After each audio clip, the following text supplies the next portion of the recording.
Hey guys, welcome back to the channel. Matt with Green Bar Trading here. I just want to go over a couple of things with the overall market that I've noticed on the QQQ, which is the NASDAQ, and on the SPY, which is the S&P 500 ETF. On my screen here, this is a daily chart of the QQQ. I have on my screen here the 20 EMA in blue. I have the 50 SMA right here in cream colored. And then I have the 200 moving average.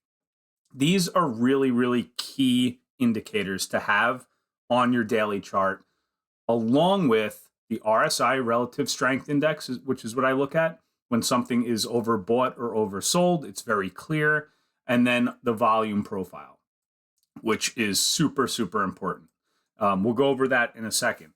But right here on Friday, you can see this candlestick. Now, each one of these candles represents one full day of trading, okay?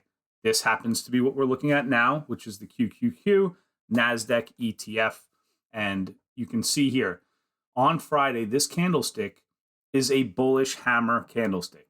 Also getting support here at the 50-day moving average.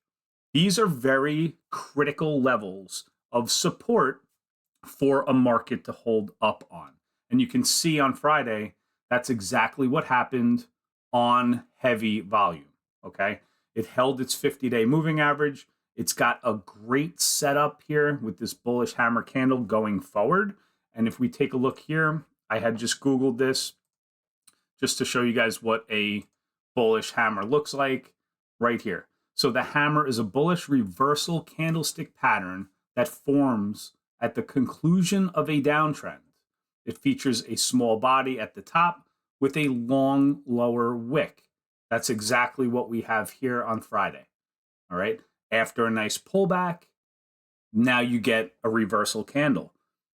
Typically, that will suggest that the market is now going to bottom out here, got support on the 50, and continue on higher. All right. Whether that happens or not, that's just, we're going to have to wait and see. But technical analysis would show you that that's possible. Now, if the volume profile was not high on Friday and we had that, then I would say, you know what? Not much institutional buying. And if there's not a lot of institutional buying, then I don't see credibility in a candlestick like that. But we did. We had a lot of volume, very high volume, probably maybe the 5th highest volume on the entire year, and that happened on Friday. And then you got that candle, you got support at the 50, et cetera, et cetera. Now, if we look at the SPY, which is the S&P 500 ETF, you can tell very similar situation here. The 50-day moving average is cream color. The pullbacks go, you can see support around that level, and that's what we had here on Friday. We zoom in, you can see the volume profile on Friday was higher than a lot of the other days. Institutional buying is what that suggests. Now, you want to usually be in the market when all the insiders, all the investors, all the institutional investors are putting money in. That's what we saw here on Friday. You had your pullback, support at the 50, and then you have your nice bullish hammer candle for possibly that next leg higher. So that's what we saw there on the SPY and the QQQ. Now, something I want to talk about with this volume profile, if we go back here on Google, I want to talk about what a distribution day is, okay? These are important because, again, this is when you want to see where the institutional buying and selling is happening, because those institutions are the ones that are putting a lot of money into the market, okay? If they're selling, which you're seeing a lot of heavy volume, big red days, distribution day in the stock market occurs when a major index falls by 0.2% or more on volume that is higher than the previous trading day. These days signal heavy institutional selling and can indicate a market top or for potential for a correction, all right? Especially when they begin to cluster. So if we go back to the volume profile, We could take a look at the QQQ first, pull up the volume, and see where those big selling days are. Okay, let's just dial back here to the last few days here on these big selling days. You can see when that volume is higher than the day before, that's a distribution day. The market dropped more than 0.2%. There's a distribution day. Again here and again here. Okay. When you get a day like this that knocks out one of those distribution days, that's a good sign.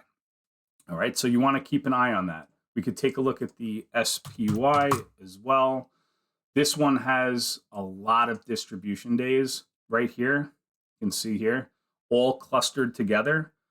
That's usually the sign, right? Which you saw in the definition, clustered together is a sign of a little bit of a pullback. Now, this can go further. Just because the market held up here on really good technical analysis on Friday, that doesn't mean that the market can't break the 50-day moving average. And then the next step down would be the 200. That's totally, totally possible. Now, do I think that's going to happen this year? Probably not, but it can happen. The market here on the S&P 500, we open here, close there on Friday. It's up about 15% for the S&P 500.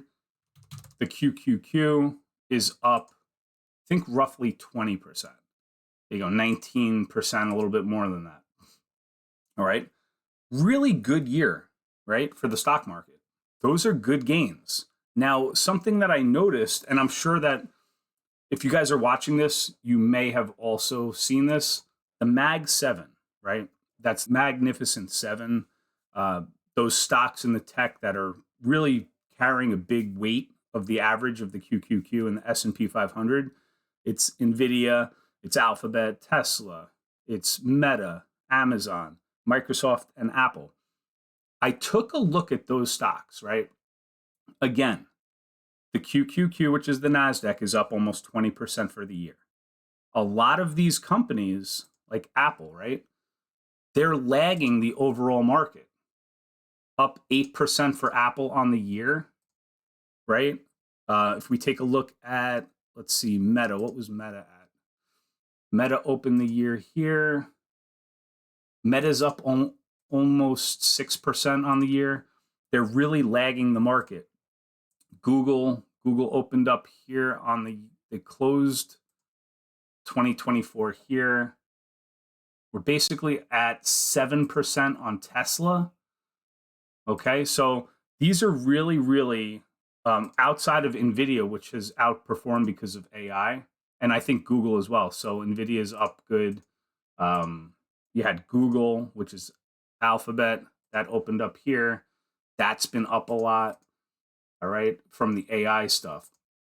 So a lot of this stock market, it's not just being carried by this Magnificent 7 anymore. So it's something to keep a look at to see what happens, because a lot of these stocks, they are up over the last few years a lot. Don't get me wrong. But for this year alone, the QQQ and the NASDAQ is actually outperforming some of those companies. So that's something to look at. Microsoft opened up the year here, closing here up about 17%. That's lagging, not by much, but it is lagging. You had a double top here, something to look at. Just wanted to come on, quick video. Hope you enjoyed it. Hit the thumbs up, and I'll see you on the next one. Take care, guys.